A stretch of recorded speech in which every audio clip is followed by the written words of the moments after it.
Alright, first one in the shop this morning. 04 Ford Explorer with the 4-liter V6. Claims it's not charging. Get in here to the hood. Oh, and the shocks are no good. Go figure. Hang on. Got my Snap-on Universal 3/8 hood prop. And now we can get in here to check on this alternator issue.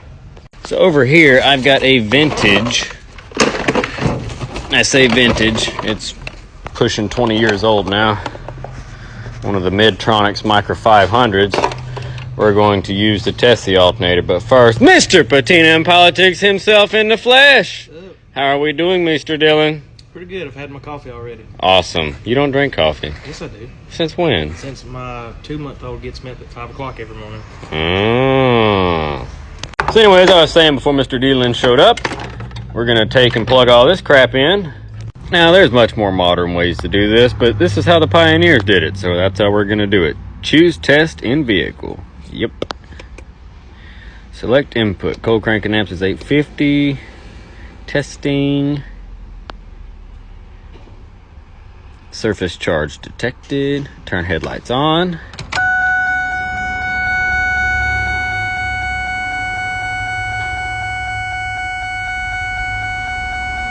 Headlights on detected. Turn headlights off. Headlights off detected. Resting cold cranking amps. Replace battery. Prepare for starter test. Oh, shoot, gotta get keys. Alright, we got our key. Press enter for starter test. Start engine. Crank bolts 11.5. Press enter for charging test. Alternator voltage 12.3. Testing for charging voltage. Diesel engine.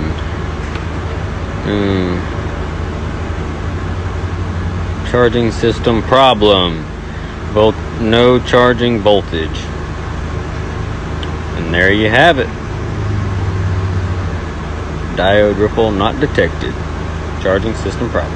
So even though our dummy gauge up here thinks everything's fine, it is not. And I already knew it was the alternator, but I just wanted to show you guys how that old stuff works. Pretty neat, huh? Now, this is an old Explorer, and the guy ain't got a lot of money to spend on it, so he elected to put a used alternator on it, and that's fine by me. So now let's make another TikTok and change this alternator out for him, shall we?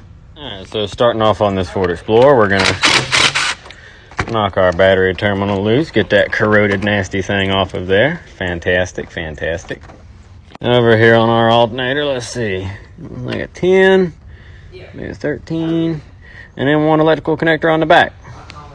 Alright, so I'm gonna put the wiring harness from the back of the alternator, put it over there, knock all these loose. I already did.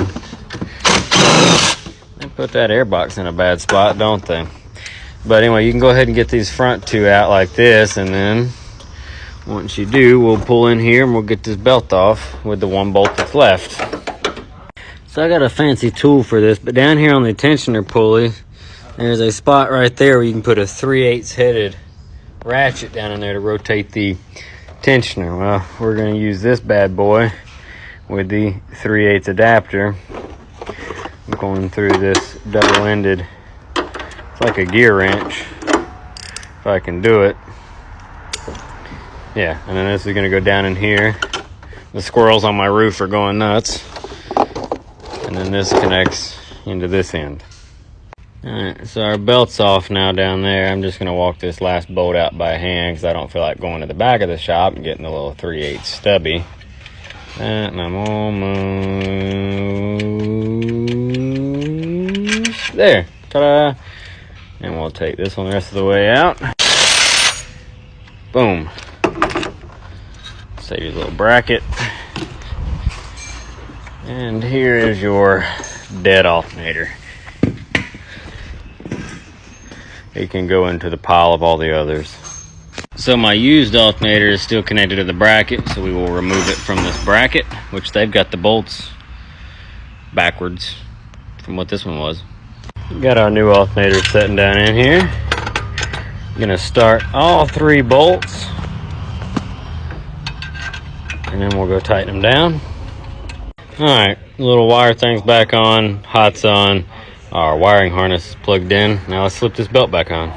Our belt and everything's back on. This cover was just sort of chilling there like that. Battery terminal. Now we're gonna test again.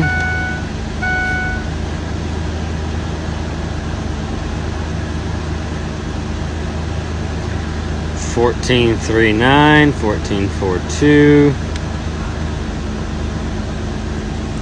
Now we can do a load test.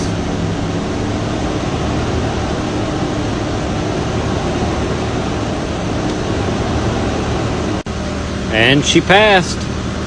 Back in her hole she goes. Customer can come pick it up. On to the next car.